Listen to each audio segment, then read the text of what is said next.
On Thursday, December 6th, 2013, my Uncle Bobby Lee fell asleep in the back of his truck and woke up in heaven. His death was sudden and unexpected to all of us. When we heard the news, we knew that we needed to get ready to travel to Nebraska to be with family for the funeral.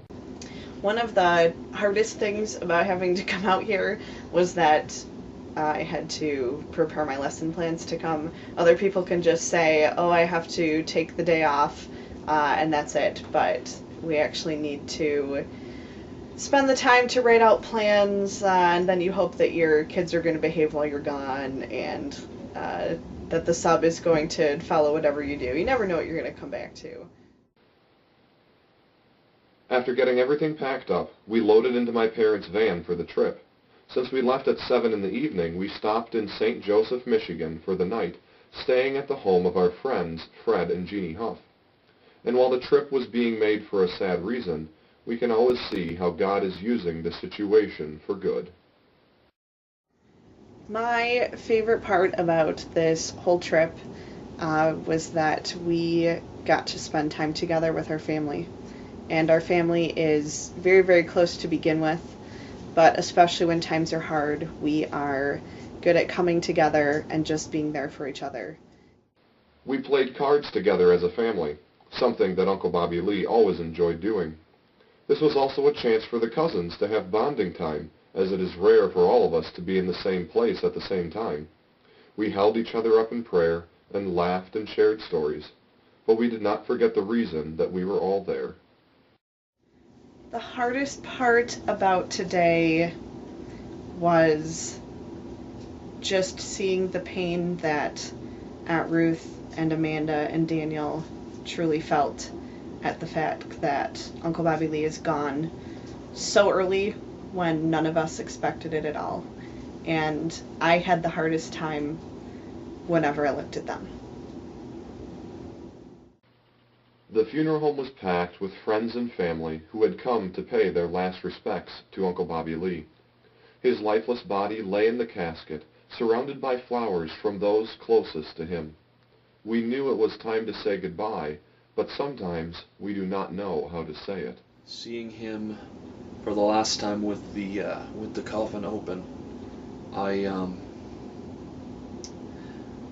didn't want to walk away, and it didn't really feel complete, however much I just looked at him or had my hand on his, or when I went back later and just kissed the top of his head, just as if I were telling him goodnight.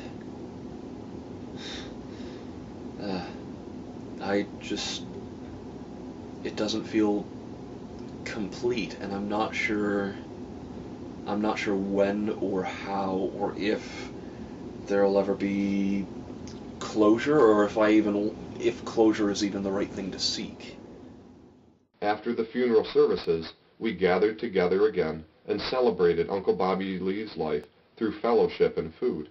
We talked with each other and cried with each other, not knowing what the future holds or how we will deal with the loss of Uncle Bobby Lee. I think the hardest part has been kind of a combination of a few things. Realizing that I don't really entirely understand what things are going to be like, because I know that he's gone, but I don't think it's really sunk in. And thinking more about the fact that I never saw him that often before. Well, not never, but I haven't seen him that often for a while because of the nature of his job as a trucker. It's going to be weird waiting for that time to come where he walks through those doors again, and he won't.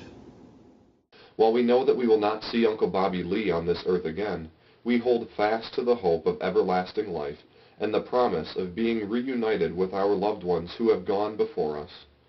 We mourn the loss of Uncle Bobby Lee, but we do not forget the hope that we have through Jesus Christ, our Savior.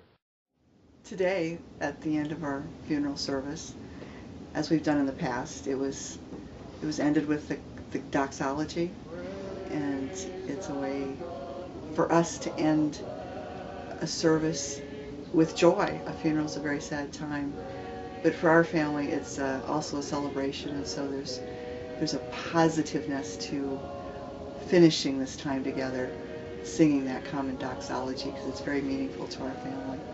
And I think it's turned into a family tradition. We sing it at all our gatherings, and it's just so much a part of us.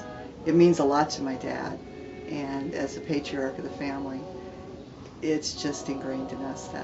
That's part of who we are.